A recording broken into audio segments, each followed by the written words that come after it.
Buenas tardes, mi nombre es Neisa Milena Bolaño Márquez, estudiante de la Maestría en Educación de la Universidad Iberoamericana. El día de hoy estaré hablando sobre los aspectos relevantes en la perspectiva de género. El término género ha venido transformándose al pasar del tiempo. En las primeras civilizaciones, durante mucho tiempo se vio la diferencia marcada de los roles sociales femeninos y masculinos. Primeramente, se estableció el patriarcado, que marcó una distinción en el ámbito público y privado en la sociedad, enmarcando el sexo masculino en las labores de sociedad, como aquellos llamados importantes o de mayor valor, como era el caso de la economía, la política, el comercio, etc. Por otro lado, la mujer debía asumir un rol menos valorado, con actividades como la crianza de los hijos, cuidado del hogar y las actividades domésticas. Todo esto permitió un límite que marcara la inferioridad y superioridad entre el varón y la mujer. Tanto así que la mujer no gozaba de derechos de ciudadanía. En la edad contemporánea se desarrolla el modelo igualitarista como reacción al modelo patriarcal. Sabemos que comenzaron a surgir diferentes movimientos que permitieron y lucharon para que las mujeres fueran tenidas en cuenta en la sociedad, exigiendo sus derechos. Exigieron el derecho al voto, desempeñar los mismos trabajos de los que gozaban los hombres y ser tenidas en cuenta para la toma de decisiones sociales.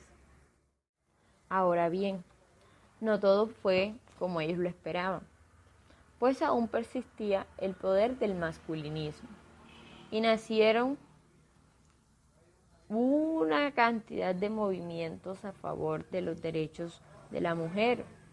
Comenzaron a crearse movimientos luchando por los derechos de la mujer basados en el marxismo y el existencialismo. La idea central de todos estos grupos o movimientos era ser totalmente igualitarios en todos los aspectos. ¿A quiénes? A los varones. Y para conseguir esto se basaron en dos maneras.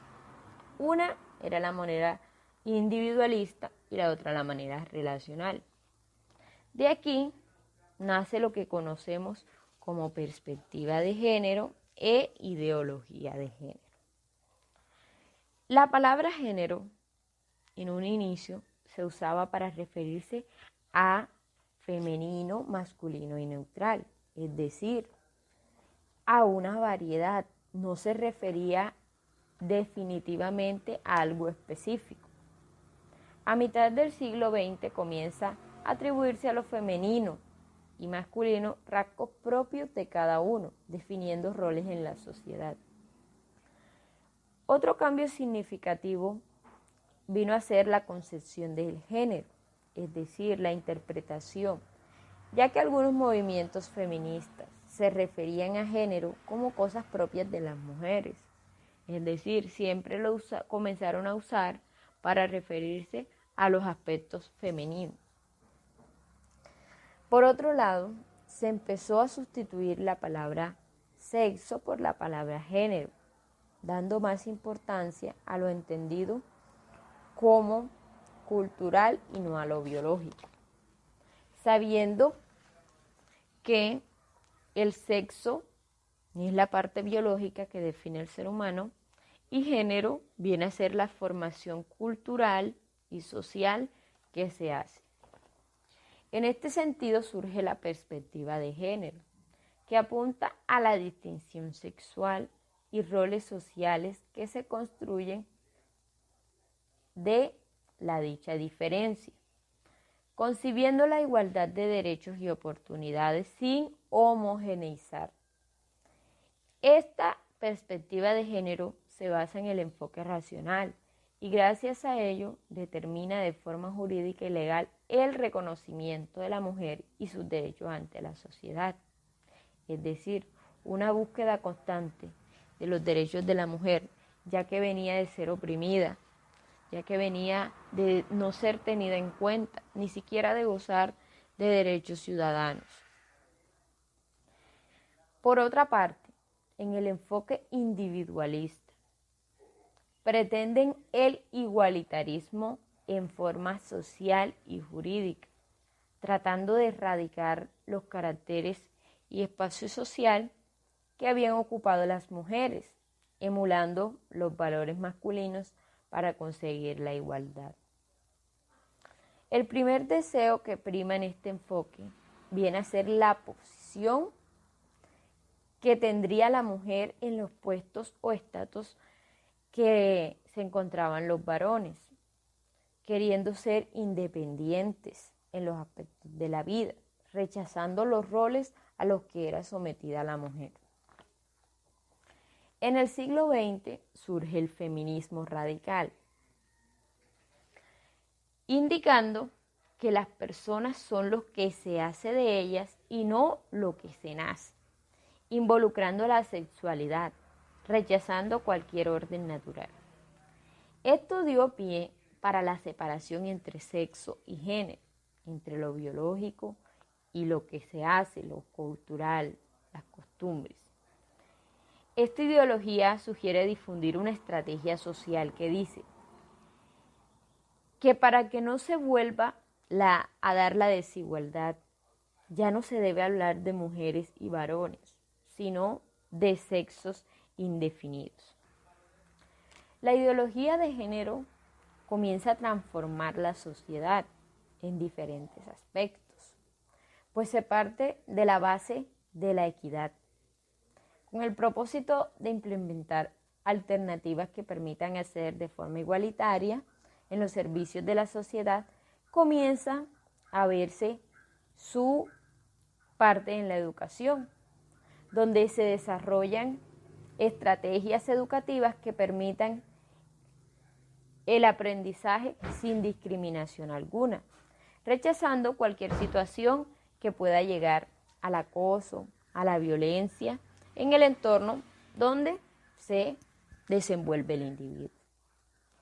Estos cambios han modificado las condiciones bajo el patriarcado, que en un principio era lo que se estaba marcando. Se puede defender por lo que determinados grupos han tenido que cambiar su pensamiento.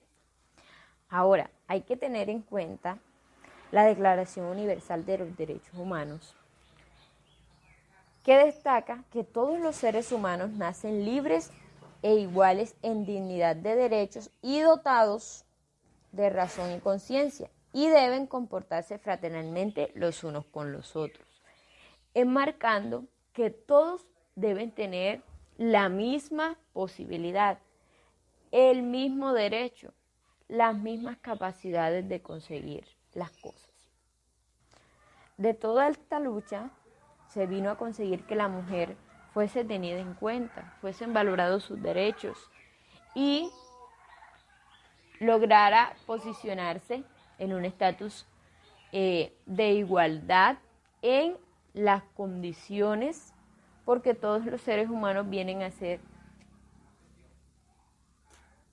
a gozar de unas iguales condiciones para la realización de actividades. Si bien es cierto que actualmente la mujer goza de un trato diferente y de desempeñarse socialmente tanto en el ámbito educativo, en los ámbitos laborales, en el hogar, ha tenido un reconocimiento. Pero se puede notar, según el índice de equidad de género, que permite medir la brecha entre hombres y mujeres en educación, empoderamiento político y actividades económicas, que aún existe la desigualdad entre el género, es decir, entre hombres y mujeres, como es el caso de la participación de la mujer en la fuerza laboral, que se considera que trabaja en empleos vulnerables, trabajos irregulares, y que en muchas ocasiones, por hacer el mismo trabajo que los hombres, tienen un salario más bajo.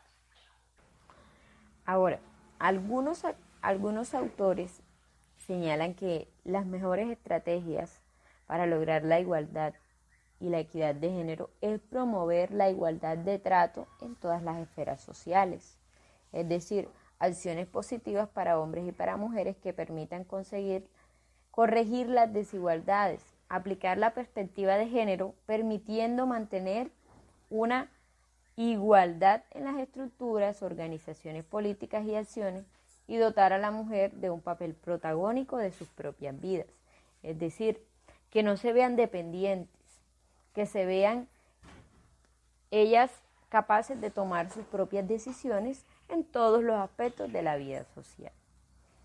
Entonces, para alcanzar la equidad de género, aún existe una brecha bastante amplia, es decir, aún no se tiene la plenitud de la igualdad de oportunidades. Y para conseguir esto, se requiere que las personas dejen las diferencias a un lado, ¿sí?